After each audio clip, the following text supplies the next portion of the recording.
All right, welcome everybody to the Drip NFT community call tonight. At any time, if you have any questions, feel free to interrupt me. Just kind of jump in wherever you want. This is all for everyone. So the most information you get out of it, the better. All right, let's get into it. So let's start off with why does it matter, right? So people are making huge money in this space, right? It's absolutely blowing up right now. And a trend that several people have noticed is it doesn't seem to just be a thing where it's, hey, I make a call and then people go for it, right? It's more about community. When you think of, it's not your typical flip, that's what I like to call it. It's all about the community, not calls. So a community of research and a community of a team of people really saying, hey, what do you guys think about this? What do you guys think about that? So it's not your typical top down with providers at the top and just more members at the bottom. This is not what we're trying to build here. You can probably still make money in the NFT space like that, but personally I think it's super risky and you really want to be putting your own time and effort into this if it's what you want to do. So before we get started, let's also talk about the barrier to entry. So the three things were budget, risk tolerance, and time and patience. So budget isn't set in stone, right? I'd recommend like 1.5K or more. And this is because of a few things, Oh, am I not screen sharing? Yeah, that would be helpful for you guys, wouldn't it? Sorry about that. I was recording, but not screen sharing. So the recording will have that. So, dang, you guys didn't even get to see my animations I had. You want to see? All right, we'll go back. So, I'll just briefly show them. We had the not your typical flip, calls over community, and then you have staff providers and a typical thing, and this is not what we're going for. Not as exciting the second time, eh? All right, so let's get back into the budget barrier to entry. So you have budget, risk tolerance, and time and patience. So what I would recommend is a budget of 1.5K US dollars, and that'll convert to about 0.5, a little under 0.5 Ethereum right now at the current price. And this is for a few things. So the first thing is obviously not everything's going to be super profitable, right? I've seen people turn $100 into, thousands of dollars. I also seen people turn a few $100s into zero and their budget's completely wiped out, right? So not everything is going to absolutely go to the moon is what I like to say. I heard a really good analogy where it was like, let's say you go for 5 NFT drops. It's a very big potential that 4 out of those 5, you lose a little bit of money, right? Lose $50, lose $100, but then that 1 out of the 4 can make you thousands. How did that go back? So those big profits make up for those small losses you incur along the way, and you need a budget that can take those small losses along the way and not just run out of money, essentially. The second one is risk tolerance. You need a willingness to lose. I would not put any money that you're not willing to lose into NFTs and do this. They are very speculative. They're new. They're not even dealing in US currency. When you think about a PS5, right? You at least know if I buy a PS5, I know I can sell this. This has physical value and it's being bought by currency backed by the United States government. With these, they're highly speculative, driven by pretty much hype and demand, and it's a currency that's completely decentralized. But along with that willingness to lose comes learning opportunities, quite frankly. Every failure along the way is a point to learn, a point to look back, oh, I shouldn't do that in the future, and get better. That willingness to lose kind of also goes with a high budget to really start rolling into it. And the third thing on this is time.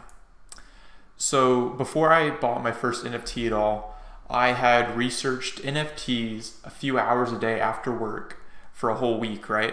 Looking at projects, researching, seeing, okay, I think project's going to do this today, but I'm not going to buy it. Then analyzing after and see if it did what I thought it was going to do. Getting money ready to transfer, researching fees, that kind of stuff. I really suggest, if you want to get into this, to put in some work and do some research. And I'll get into that more, but that's also part of forming a community around NFTs and Drip where we can all profit together off of each other's knowledge. So now that we got that out of the way, let's get into a basic high-level overview. So I have money in my bank account. How do I buy an NFT? Right? So what I'm saying, the NFTs I'm talking about right now aren't something on like Nifty Gateway. I'm talking NFTs that are like minting straight from a website. So you're buying them straight from a website where they're being made for the first time. So the first thing is you need to convert your US dollars into Ethereum, right? You need to find a platform to do this. Personally, I've used Coinbase. I've heard people don't like Coinbase. People use KuCoin. Whatever your preferred platform is, each platform has associated fees, what have you. You can make that decision for yourself, but Coinbase is what I've used. So after you have that Ethereum in your Coinbase wallet, what do you do with it? So then you go make a MetaMask wallet and you essentially just send it to the address of your MetaMask. So MetaMask is an extension on your browser. So it'll kind of just sit in the top right and it will allow you to interact with things on the web and make these purchases and these transactions. So after you have it in MetaMask, it's an extension on your browser. What do you do then? You can mint straight from the contracts or sites or buy on platforms like OpenSea or Rarible. That's how people are doing that. They need that Ethereum in their MetaMask wallet to facilitate to buy and do the transaction. So that's basically a high-level overview of that. We can get into more details on that in a little bit. Any questions on kind of the high-level overview at this time?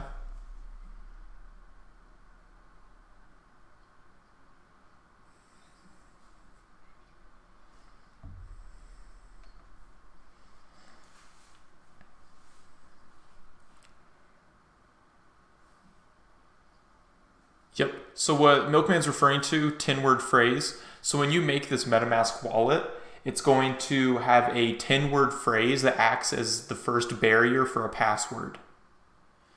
So when it gives you this 10-word phrase, you want to save it somehow very securely, and you at any point will never give this out to anyone. That's how you get scammed. That's how you get hacked. This 10-word phrase and even the QR code it gives you to log in, that's what the biggest scams going around are. Never share those with anyone. Did that hit on it, Milkman? All right, sweet. So let's get into some of the fees and kind of explaining gas. So there are quite a bit of fees in this space with, when you're buying something online, you may have taxes. And imagine the fees to transfer, kind of like taxes in this space. So if I convert my US dollar into Ethereum, I'm paying a fee, right? To then send that to my MetaMask wallet, I'm paying more fees. And then if I go to complete a transaction, there is something called gas. And with a decentralized network, gas is what you're paying to facilitate the transaction. It's kind of like, hey, make this happen for me and I'll pay you this much. And this is completely based off the demand of the network. So you can see paying gas as low as $50. I've seen it. I've seen it as high as $2,000. This is purely based off of the demand. So if there are a lot of people going for something, some things just get unprofitable at that point. You say, the cost after gas, this isn't it for me. And to kind of go back into the high level overview on the last slide, when you're buying an NFT, it will tell you like the maximum amount of gas it's going to attempt. So you'll know that cost. It'll run that, tell you what it is. And another thing is, if you go for a thing and let's say you don't put your gas all the way up where it's recommending, so you're paying less than everyone else, you can potentially burn the gas, which means the money you spent on gas is completely gone. So the NFT sold out, you don't get anything, you just burned some gas. That's people don't really like that, but it's part of the space and you really can't skimp out. If you're going to commit, you really have to commit. So, and the last fee on here is listing fees. If you're going to list it up on something like OpenSea, you pay a fee. I found it around like $15 for most of my stuff. You'll pay a flat like $15 to list, whether it's 1 on a collection or 5 on the same collection. You pay a base fee to be able to list to a collection on OpenSea, and that's facilitating the transaction. So it's part of the network, as well as once it sells, OpenSea will take a cut, and usually the creators of the NFT project will take a cut as well of all aftermarket sales. They can choose not to. They can also choose, that can be anywhere. You just need to look into the specifics of the project that you're buying into. But regardless of these fees, this is still a highly profitable space. That tells you how much you're able to make off a lot of these drops. Any questions with fees, or I kind of did a high-level overview of gas. Does anyone have any particular questions on gas?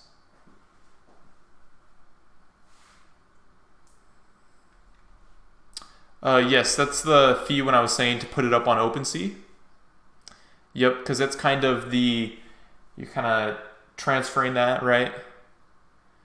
I don't know the exact word for it, but you're just putting it up to that collection. But the cool thing about that is if you have 10 NFTs from the same collection, it's going to cost you $15. Then you can list any of those up. And I also forgot to mention, if you're going to cancel a listing, you need to pay to take it down. But then you can put it back up with no fees. And these fees, with taking up, putting down, it's based off demand, but usually I've found to be about $15. And $15 isn't usually a big deal because most NFTs right now are selling for hundreds. So that $15 fee, it's not the end of the world. It's not cutting into your profits too harshly. Any other questions on gas?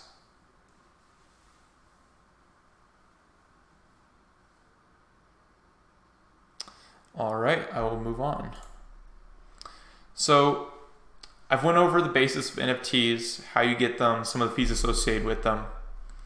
So kind of what's the goal of this drip NFT community I'm talking about? So the goal of this is we want to increase activity in the NFT category in drip and start a community of research and analysis. So this goes back to the first few slides when I was talking about putting in time and kind of doing a bottom-up approach to the Cook Group space. So we want to see as many members as possible doing research on multiple projects, what's going on in the space, and talking about it, creating discussion, maybe sending links. Hey, I thought this was cool. This is why, XYZ, right? Doing research. These next few slides, I'll get into points I look for on projects and tools I use for research. But with building this, a lot of these highly successful groups, this is what they're doing, right? It's highly volatile. It's hard for anyone to have everything perfect. So this is why a community of people doing research and making these calls can generate a lot of value for everyone involved.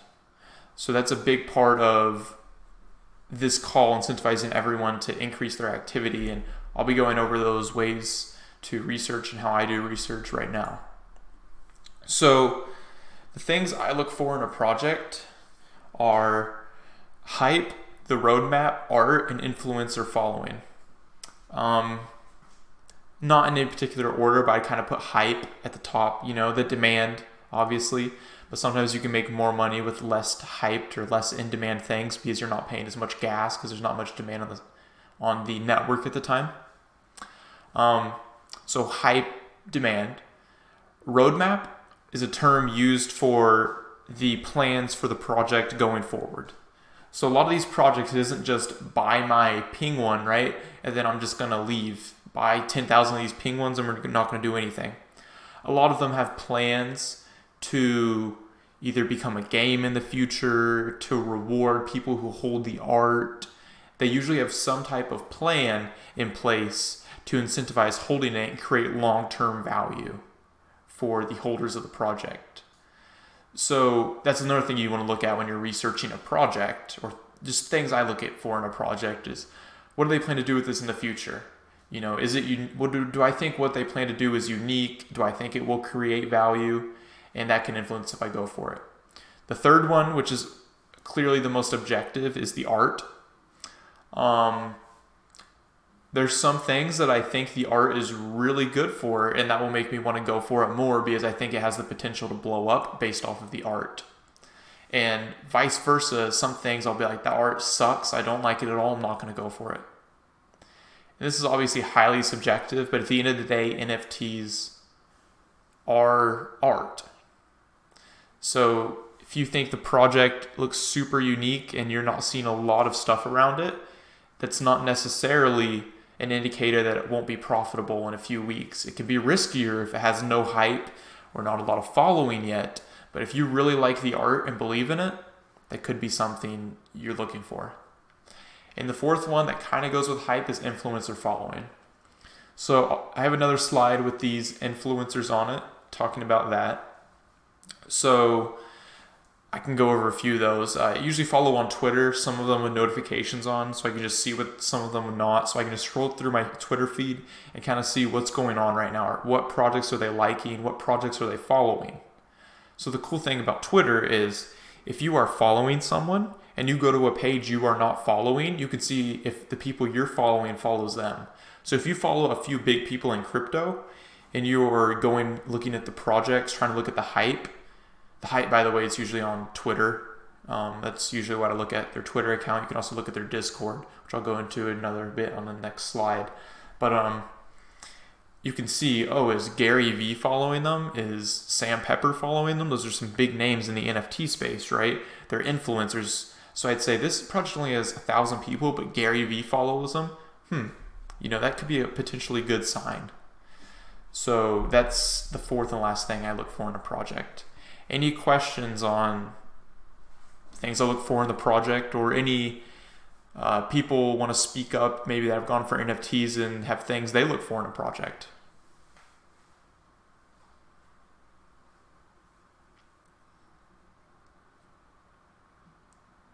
All right, we move on to the next slide. So let's go over some research resources. So my number one thing is Rarity Tools upcoming. I will share this slideshow with everyone after this, so everyone can have the links on this. So if I go to this will give me a page of upcoming NFT projects with dates on the right side, what they're going to cost, how much is coming, links to their website, Twitter, and Discord. So typically, today's Tuesday, right? So I'd say, okay, let's go to Wednesday, right? There's not really. So Wednesday, I say Alphabet Collection, 1 Ethereum, 160 number. Okay, pretty high price, right? And a 260 number. It's a pretty low number though. And I say, okay, who is this lady doing this? And I go look, she has 4K followers. She seems to be an artist. And she's followed by markshaw.eth, who's an influencer that I follow, who's big in the Ethereum space, and Gary Vee, right? So when I see this, I say, this could be a pretty profitable project. And they're at 1.25. Looks for a vowel, 0.5 for a consonant. Okay. So those are kind of indicators I look at, right? I think that would be a good drop based off of what I'm seeing. It's a woman-led project, which tends to get a lot of traction nowadays. So I'll say, okay, I might mark this down on my calendar for something to go for. And if I'm researching these in our community of Drip, I might go into chat with a link to this and say, hey guys, what do you think of this? Here's what I think, and this is why. and you can get feedback from other members and other people's experiences and make an informed decision off of that as well. So the next one, like Afro Droids, I go to this, 2.5K. I look at their art. I don't like their art personally, and that's not to say when I don't like something, I'm not going to go for it, that it might not be profitable. They have like 2.5K. They're releasing 12,000. I don't even, this is a project that I think could potentially not even sell out. You could lose some money on this. So I don't like it and move on. So this is what Rarity Tool is really used for. Obviously, I'll have that link in the slideshow, and I'll send the slideshow link to the chat after the call. Very useful. This is primarily what I've used to look at upcoming. It doesn't catch everything, obviously. There's still some outside things you can find information on when drops are happening, but this gets a lot of them in the net. So next, moving on to OpenSea. If you don't already know, OpenSea is the platform for buying and selling a lot of these NFTs. So if I go on OpenSea, and let's say there's a project that has already sold or such, or let's say I'm just tracking what happened to certain projects, I can go, you'll put in a random thing, fish-based mafia, right? Say, okay, I wonder what happened to this. And when I go on here, you want to make sure you get the actual collection. Either has a verified, or you get the link to the collection from that NFT project's like Discord or website, because you don't want to, there's fake projects out there that anyone can make, and you want to make sure it's the actual project that you're going for. So when I'm looking at floors on projects like these, I see volume traded. That's important. So that shows you how much is moving. You can go on this and see what different ones are selling for, how often they're selling. But primarily, I go for buy it now. And you can look, okay, these are what the prices are at. How many are priced at this? Is that a hard floor, a weak floor? That's kind of how you can get an idea of what projects are going for. That's how you use, that's just of OpenSea. Also use OpenSea for the buying and selling, but it's, quite frankly, you just click on your profile, click on it and say sell, right? It's a fairly simple process. You don't have to put up listing name or anything because it's already named with the metadata and such. And it should go right to the actual collection it's part of. So the last few are Gary V, Sam Pepper, and Mark Shaw on Twitter. I just like seeing what they're into. They seem to be pretty popping in the NFT space. I know there's more people that are pretty big in it as well. Other creators I should be following, but I'm getting into this. I started my journey a few weeks ago into this, so I'm still learning the ropes of that. I kind of briefly showed OpenSea. Is there any questions about what I've showed so far?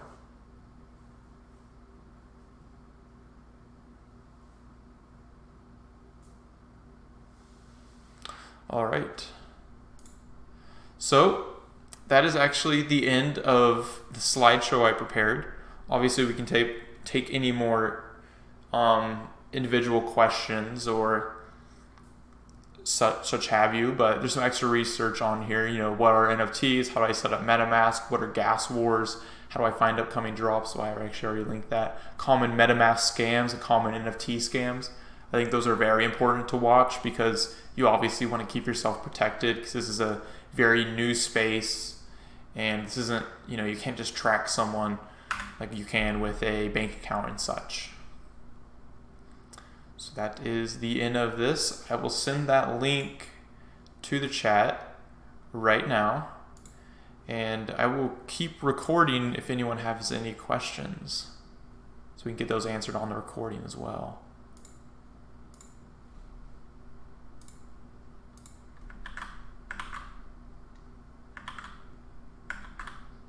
Go ahead.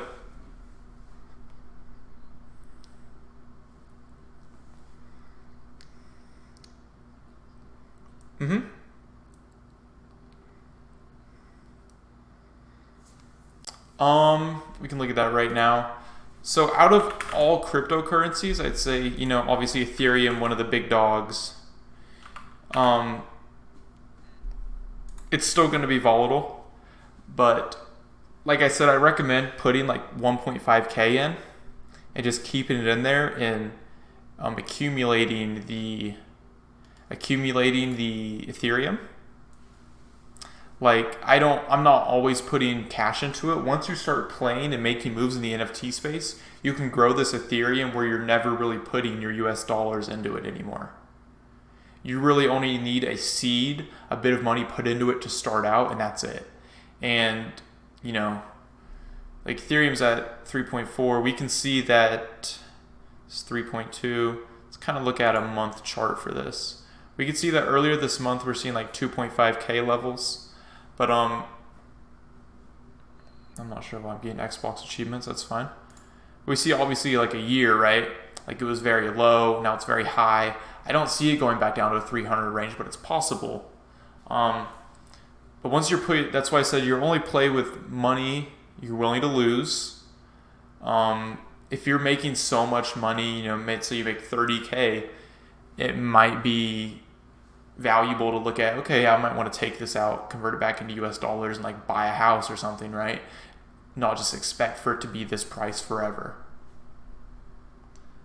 That answer that up? Yep, no problem. Any other questions?